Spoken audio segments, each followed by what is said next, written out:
Well, greetings, Introduction to Business students. This is Mr.D, and this is week number 3 in our 14-week course in Introduction to Business, Business 10 here at Chaffey College.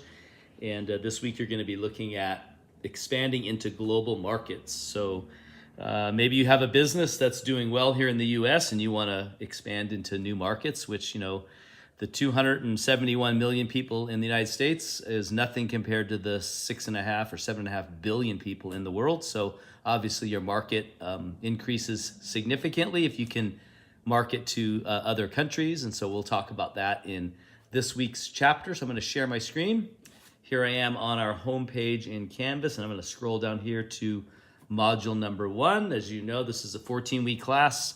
Our modules are anywhere from 3 to 4 weeks long, so this is week number 3 in module 1, and I don't believe you have one more week, and then we'll have our first, I believe our first exam. So actually our first exam is this week, so I apologize.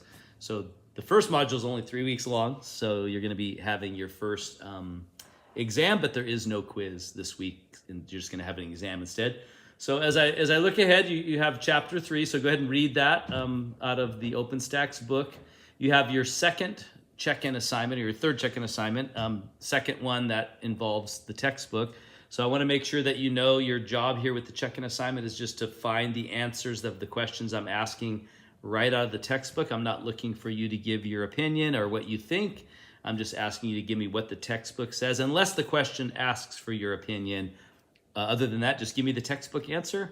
It should be a couple of sentences long, a short paragraph each answer. It shouldn't be too brief. But this is my way of getting you into the textbook. This is my way of making sure that you're identifying some key content that you need to know. And it's also my way of causing you to check into the class. I only open these for 1 week. If you do not do it, you cannot make it up. So it's very much like class participation. You can't go back and re-attend a class you missed. So I don't allow you to go back and remake up check-in assignments. You must do them during the week.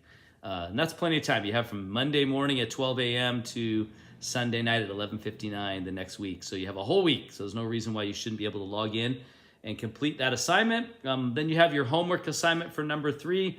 This is a really exciting assignment about expanding into global markets. So it's going to ask you questions on what would you do if you had this particular product? It's an energy drink. What country would you like to market to, and what method of breaking into that market would you use? And then give me some statistics of the current relationship between the US and that country. So it's basically a worksheet you're going to fill out. I expect to see some research on there. You should be able to easily find statistical data on the current trade relationship between the US and that country. And so we'll talk about trade surplus, trade deficit. We'll talk about balance of trade. You'll also talk about how much exports versus imports, all that kind of stuff. So make sure you do that assignment. I think you'll learn a lot about the global market, which is very valuable. And then you have your first exam that's also due. And then the one thing I didn't mention is your discussion post. So the discussion post that we started in week 1 is also due this week. And this is the one where we're asking the question, should a business be concerned about only its shareholders at the expense of all of its stakeholders, or should it be concerned with all of its stakeholders and not just its shareholders? So it's a very important topic to discuss, and so hopefully you've already made your initial post, and now you have this last week to make sure you've viewed, read, and commented on other students' posts that you're interacting with them online, and you'll get points for doing both. If you don't comment on anybody's, the most points you can earn is 35. If you do comment, then you're probably going to get 50 in most cases, unless you just really didn't put a lot of thought into it. But that's that assignment. So back to modules then. So you have 4 assignments to complete. This week you have your check-in assignment. You have your homework assignment. You have finishing the discussion post, which you had 3 weeks to do that. And then, where am I at right here? And then you have your exam number 1. So if you have any questions or issues or concerns, please let me know, and I am more than happy to meet with you. I do not have office hours at Chaffey, but I have office hours elsewhere, so I can meet with you during those office hours, but you just need to reach out to me and let me know that you would like to do that, and I'd be happy to meet with you. If not, have a great week, and